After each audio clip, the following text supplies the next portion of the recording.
बिस्मिल्लाहिर्रहमानिर्रहीम। अस्सलाम वालेकुम नाज़रीन, इरफान हाशमी आपको प्रोग्राम दो टोक में खुशामदीद कहता हूँ और हमारे साथ मौजूद हैं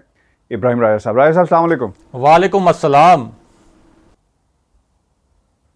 राजा साहब, ये जो खबर है कल ये जो कमेटी का इजलास हुआ, अभी तक इसके असरात हमें नज़र आ रहे हैं। पहले तो ये था कि अंदर बात क्या हुई, लोग इस कोशिश में थे पता चल सके, किसी की ज़ुबानी कोई आंखों देखा हाल बता सके। लोगों ने शहबाज शरीफ साहब से भी कोशिश की पूछने की, लोगों ने अपने अपने सोर्सेज लड़ाए, जो जो वहाँ पे उनके नुमाइंदे बैठे हुए थे या उनके अपने सोर्सेज बैठे हुए थे, उन्होंने कोशिश की कि खबर बाहर निकले। और फिर ये भी हमने देखा कि कुछ खबरें ऐसी हैं जिन्हें कहा जा रहा है कि ये फैलाई जा रही हैं, लेकिन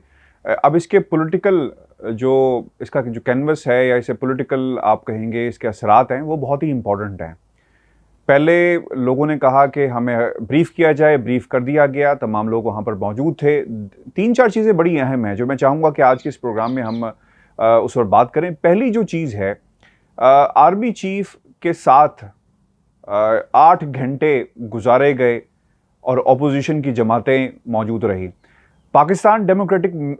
जो मूवमेंट है उसके प्लेटफॉर्म से ये वही लोग हैं जिन्होंने आर्मी चीफ के बारे में बहुत कुछ कहा, DGISI के बारे में बहुत कुछ कहा, पाकिस्तान के इदारों को तरह तरह की बातें की, और वो लोग जो बरतानिया में बैठे हुए हैं उन्होंने भी बहुत ज़्यादा सख्त ज़ुबान इस्तेमाल की, बल्कि तमाम हदें पार कर दी। अब आप बताएं, आपके पास क्या खबर है, और ये जो आपको लगता है कि कहीं पर बर्फ़ पिघली है, ये करीब आए हैं? क्योंकि ये कहा जा रहा है कि जनाब ये लोग अपोजिशन और इस्टेब्लिशमेंट के करीब आ गई है। जी देखें हाशमी साहब, हमने ये जो अपना प्रोग्राम डिज़ाइन किया था उसका हमने फॉर्मेट ये रखा था कि हम यहाँ सिर्फ तज्ज़िये नहीं देंगे बल्कि ख़बरें भी लेके आएंगे, क्रिस्पी ख़बरें और जो हक़ाइक़ पर मबनी होंगी, और फिर ख़बरें देने के बाद अपने व्यूअर्स को उस पर तज्ज़िया करेंगे। क्योंकि हमें जो फीडबैक मिला है अपने व्यूअर्स का, उससे हमें लगता है कि बड़े ज़बरदस्त पॉलिटिकल इनसाइट्स हैं हमारे जो व्यूअर्स हैं। तो इस वजह से मैंने बतौर ख़ास, चूँकि ये बहुत बड़ा इवेंट था पाकिस्तान की तारीख़ का, ख़ास तौर पर हालिया तारीख़ का, तो आज मैंने 2-3 घंटे कोशिश की कि इस कमेटी के मुतल्लिक कुछ अंदर की ख़बरें मैं पता लगाऊं। और मेरी आज मुलाकात हुई तहरीक इंसाफ के 2 सीनियर रहनुमाओं से जो दोनों इस कमेटी के इजलास में शरीक थे, और एक अपोजिशन के जो रहनुमा हैं उनसे भी मेरी मुलाकात हुई, ताकि कुछ अंदर की खबरें मैं उनसे कलेक्ट करूं, कुछ जमा करूं और फिर अपने नाजरीन तक लेकर आऊं। अब एक बात तो ये जो आप कह रहे हैं कि क्या इससे जो PDM की क़यादत थी, एक दफ़ा जो PDM थी, एक दफ़ा का जिक्र है, अब तो खैर वो PDM नहीं रही, टूट फूट का शिकार हो गई है। तो वो जो एक दफ़ा वाली PDM थी उसकी क़यादत क्या फौजी क़यादत के कोई करीब हो गई या कोई उसने फासले मिटा दिए? तो उसके मुतल्लिक 2 चीज़ें जो मुझे पता चली हैं वो मैं अपने व्यूअर्स के सामने रखता हूँ। एक चीज़ तो ये पता चली कि बिलावल भुट्टो ने शहबाज शरीफ के मुतल्लिक अपने सोशल मीडिया के ज़रिए कुछ ऐसी खबरें लीक की जो मुस्लिम लीग नून की जो रिप्यूट है उस रिप्यूट के लिए नुकसानदेह थी। यानी जो पूरा एक नैरेटिव बनाया था मियां नवाज शरीफ ने और मरियम नवाज ने कि हमारा एक बड़ा नज़रियाती बयानिया है फ़ौजी क़यादत के ख़िलाफ़, हम वोट को इज़्ज़त दो का बयानिया लेकर चलेंगे, तो बिलावल भुट्टो ने ये खबरें लीक की कि शहबाज शरीफ इस पूरी ब्रीफिंग के दौरान मुकम्मल तौर पर खामोश रहे, और जिस वक्त जनरल फैज़ ने कोई 90 मिनट की पावर पॉइंट पर ब्रीफिंग दी थी, वो जनरल फैज़ जिनके मुतल्लिक मियां नवाज शरीफ ने ये अपनी तकरीर में कहा था कि ये तो अदालतों के जजों से जाकर मिलते रहे और उनसे ये कहा अदालतों के जजों से कि हमारी 2 साल की मेहनत ज़ाया हो जाएगी अगर आपने मियां नवाज शरीफ के हक़ में फ़ैसला दे दिया। तो उनकी जो 90 मिनट की पावर पॉइंट्स पर उन्होंने पावर पॉइंट पर ब्रीफिंग बनाई हुई थी, तो उसमें शहबाज शरीफ हाँ में हाँ मिलाते रहे। फिर बिलावल भुट्टो का जो सोशल मीडिया सेल था उसने एक और ख़बर लीक की, और वो खबर ये थी कि वज़ीर-ए-आज़म इमरान खान की अदम मौजूदगी पर भी सिर्फ मैंने सवाल उठाया, लेकिन शहबाज शरीफ ने तो वज़ीर-ए-आज़म की अदम मौजूदगी के हवाले से भी किसी किस्म का वहाँ नुक्ता नहीं उठाया कि कहीं ऐसा ना हो कि जो अस्करी क़यादत है वो ये समझे कि शहबाज शरीफ की वजह से इस मीटिंग में, इस ब्रीफिंग में कोई बदमज़गी हो रही है। लेकिन जो सबसे अहम नुक्ता था, जो सबसे बड़ी खबर मैं समझता हूं, जो सियासी खबर निकली है इस मीटिंग से, वो अपने नाजरीन के साथ शेयर करते हैं। और वो ये है कि ये जो पार्लिमानी कमेटी थी, इसमें कुछ लोग तो ये कहते हैं कि आपके पास कहाँ से खबरें आती हैं। तो मैं आपको बताऊं कि मैं जिस चैनल के लिए स्टेशन हेड के तौर पर इस्लामाबाद में काम करता हूं, मेरी रिपोर्टिंग टीम भी वहां मौजूद थी, यानी उस कमेटी के रूम के अंदर नहीं, लेकिन जो कॉरिडोर है पार्लियामेंट का वहां मौजूद थी। दीगर चंद साफियों को भी वहां तक एक्सेस हासिल थी। तो जब ये अरकान बाहर निकलते थे ब्रेक वगैरह पे, तो साफी उनसे कुछ सवालात वगैरह पूछ लेते थे। इसी तरह army chief general Qamar Javed Bajwa जब बाहर निकले इस मीटिंग से, तो एक सहाफ़ी ने उनसे सवाल कर लिया कि पाकिस्तान में तो ये रवायत रही है कि जो खारजा पॉलिसी के फैसले हैं वो हमेशा से इस्टेब्लिशमेंट करती है, अस्करी क़यादत करती है, और अगर ये जो फैसला है फ़ज़ाई अड्डे ना देने का, या अगर ये मामला पाकिस्तान के सामने रखा गया है अमेरिका की जानिब से, तो फिर आपका क्या फ़ैसला है, हतमी के अड्डे देने हैं नहीं देने। तो इस पर जनरल बाजवा ने कहा कि आप ये सवाल मुझसे ना करें, वज़ीर-ए-आज़म इमरान खान चीफ एग्जीक्यूटिव हैं, ये फैसला उन्होंने करना था और वो ये फैसला कर चुके हैं कि फ़ज़ाई अड्डे अमेरिका को नहीं दिए जाएंगे, और जो चीफ एग्जीक्यूटिव ने करना है हमने उन्हीं की पॉलिसी तो करनी है। ये फैसला मेरा नहीं है, मेरा करने वाला नहीं है, इस्टेब्लिशमेंट का करने वाला नहीं है, वज़ीर-ए-आज़म इमरान खान के करने वाला है। और वहाँ जो मौजूद सहाफ़ी थे, उनसे, जो मेरी टीम के भी रिपोर्टर वहाँ मौजूद थे, उनसे मेरी जब बात हुई, उनका कहना था कि जब वज़ीर-ए-आज़म इमरान खान के बारे में जनरल बाजवा ने इस तरह के ख्यालात का इजहार किया, यानी बड़े ही पॉजिटिव जो जेस्चर है वो जनरल बाजवा ने दिया, तो ये बात बड़ी ग्रां गुजरी शहबाज शरीफ पर भी, और बिलावल भुट्टो और जो दीगर वहाँ पे ऑपोजिशन लीडर मौजूद थे उनके ऊपर के एक उम्मीद लगाकर बैठे हुए थे कि शायद हमारी कोई कुर्बत बन जाए army chief general Qamar Javed Bajwa से, जनरल फैज से, या जो फासले इन्होंने खुद बनाए थे नून लीग ने, जो मौलाना फजलुर रहमान ने, और किसी वक्त पे आसिफ अली जरदारी और बिलावल भुट्टो ने भी, जब उनको उनकी क़यादत को मुकदमात का सामना था, तो शायद वो फासले कम हो जाए। लेकिन ये जो जनरल बाजवा का बयान था, ये इनके ऊपर समझ लें आप, ये इस्तेलाह इस्तेमाल कर सकते हैं कि एक बॉम्ब शेल के तौर पर गिरा, और ये हैरान रह गए कि एक जो पूरा एक नैरेटिव बनाया गया था कि सिलेक्टेड प्राइम मिनिस्टर और तमाम फैसले जो है वो तो लिखे लिखाए आ जाते हैं इस्टेब्लिशमेंट की जानिब से, ये बयानिया अपोजिशन ने बना कर रखा। लेकिन जनरल बाजवा ने कहा कि ये चीफ एग्जीक्यूटिव के करने वाला फैसला है, चीफ एग्जीक्यूटिव ने यह फैसला किया था और पूरी दुनिया को कन्वे कर दिया एक इंटरव्यू के जरिए भी। तो इसमें तो कोई इबाम की गुंजाइश ही नहीं होनी चाहिए कि वज़ीर-ए-आज़म इमरान खान कोई ऐसा फैसला करेंगे कि ये जो फ़ज़ाई अड्डे हैं या वो अमेरिका को कोई दिया जाएगा। और इसके अलावा हमारे जो ज़राए हैं उन्होंने ये भी बताया कि जनरल बाजवा ने और जनरल फैज़ ने जो अपनी ब्रीफिंग दी उसमें ये भी कहा कि एक अड्डे की ख्वाहिश, या आप कह सकते हैं कि अमेरिका की जानिब से एक अड्डे की कम से कम मुतालबा किया गया था पाकिस्तान से कि पाकिस्तान एक अड्डा कम से कम अमेरिका को दे, और साथ ही ये भी कहा गया था कि एक जो फ़ज़ाई हदूद है वो कम से कम पाकिस्तान इस्तेमाल करने दे अमेरिका को। अब इस पर जनरल बाजवा ने और जनरल फैज़ ने ये बताया कि ये एक्चुअल जो मुआहिदा था ये हुआ था 2001 में। 2001 में पाकिस्तान ने अमेरिका को एक मुआहिदे के तहत अपने जो फ़ज़ाई रास्ते हैं उनको इस्तेमाल करने की इजाज़त दी थी कि आप ये फ़ज़ाई रास्ते इस्तेमाल करके अपना जंगी साजो सामान अफ़गानिस्तान में लेकर जा सकते हैं। और उसी मुआहिदे की रूह से ये भी था कि आप ज़मीनी रास्ते भी इस्तेमाल कर सकते हैं अफ़गानिस्तान में अपना असलहा वगैरह ले जाने के लिए। फिर यही मुआहिदा 10 साल के बाद जब पीपल्स पार्टी का दौर था ये रीन्यू हुआ, यानी पहली मरतबा साबिक सदर परवेज मुशर्रफ के दौर में यह मुआहिदा हुआ, पीपल्स पार्टी के दौर में यह मुआहिदा रीन्यू हुआ। और अब अमेरिका चाहता है, क्योंकि ये जो मुआहिदा था इसकी मियाद ख़त्म हो रही है, तो अमेरिका ने यह रिक्वेस्ट किया है कि इस मुआहिदे को रीन्यू किया जाए। लेकिन हमने ये फैसला किया है कि ये मुआहिदा जो वो कह रहे हैं कि हमें फ़ज़ाई रास्ते दिए जाएं या ज़मीनी रास्ते दिए जाएं, तो किसी भी कीमत पर वज़ीर-ए-आज़म इमरान खान के डायरेक्टिव्स पर यह फैसला किया गया है कि अमेरिका को कोई भी फ़ज़ाई अड्डा नहीं दिया जाएगा। ड्रोन टेक्नोलॉजी अगर अमेरिका हमें फराम करे तो फिर देखा जा सकता है कि उन ड्रोन्स को इस्तेमाल करने के लिए क्या ऑप्शन रखे जा सकते हैं। तो ये इस ब्रीफिंग का जो क्रक्स था वो ये था सिक्योरिटी हवाले से, और जो इसका एक पॉलिटिकल एस्पेक्ट था। और आप नुक्ता मुख्तसरन अपने व्यूअर्स को बता दें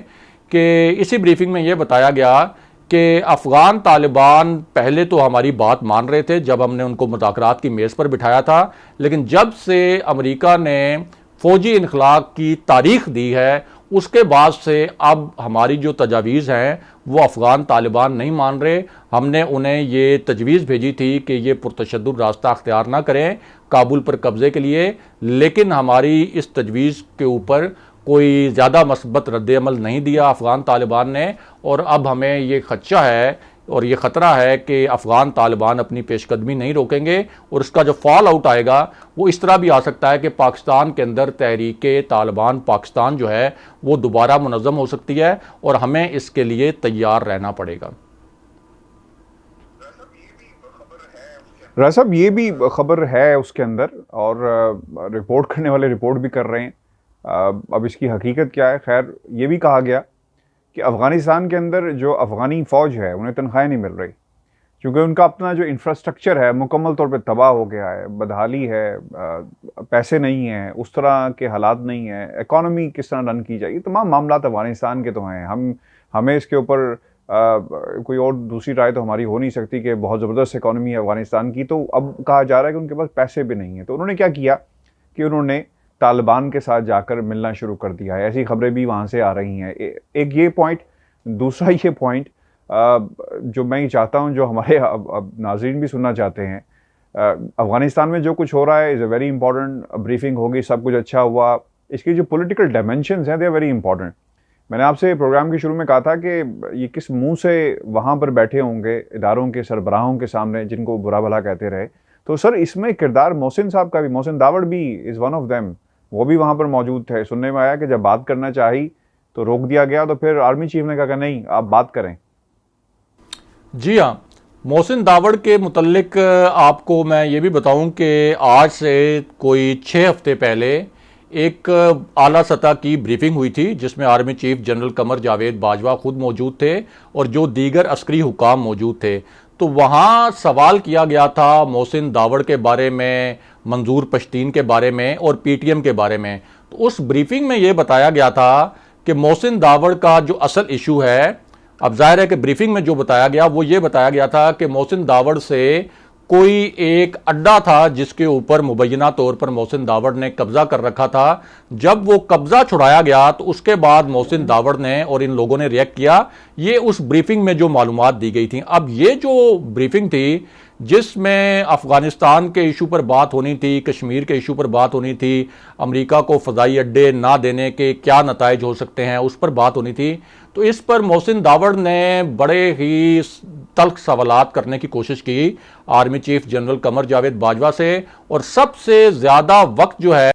उनको इंटरप्ट करने की कोशिश की गई कि आप जो है दूसरे शुरका को भी मौका दें कि वो भी अपने सवालात करें, क्योंकि सारा टाइम अगर आप ले लेंगे तो फिर ये ब्रीफिंग अधूरी रह जाएगी। और भी बड़े बड़े यहाँ पे लीडर मौजूद हैं, तो सबका हक बनता है कि एक एक दो दो सवालात करें। लेकिन army chief general Qamar Javed Bajwa ने उस वक्त बड़ा ही आप कह सकते हैं कि पेशेंस का मुजाहरा किया और उन्होंने कहा कि ज़रा इनको बोलने दें। जब मोहसिन दावड़ ने अपने सवालात ख़त्म किए तो उस वक्त जनरल बाजवा ने कहा कि आप जिन मसाइल का जिक्र कर रहे हैं हम इनको संजीदगी से देखेंगे। यानी उन्होंने कोई इसको ईगो का इशू नहीं बनाया। उन्होंने कहा कि आप मैं हूं, मैं आप हैं, हम सब पाकिस्तानी हैं, और इसके बावजूद के जो पीटीएम के जलसे हैं उनके बारे में आम तासुर यह है कि वहाँ रियासत पाकिस्तान के ख़िलाफ़ नारे लगते हैं, वहाँ पाक फ़ौज की क़यादत के ख़िलाफ़ नारे लगते हैं। लेकिन इस ब्रीफिंग में जनरल बाजवा ने चूँकि उस माहौल को भी एक बड़ा मस्बत तरीके से चलाना था, तो उन्होंने कहा कि आपके तमाम तहफ़्फ़ुज़ात सुनेंगे, आपके मसाइल भी सुनेंगे, मसाइल हल भी करेंगे,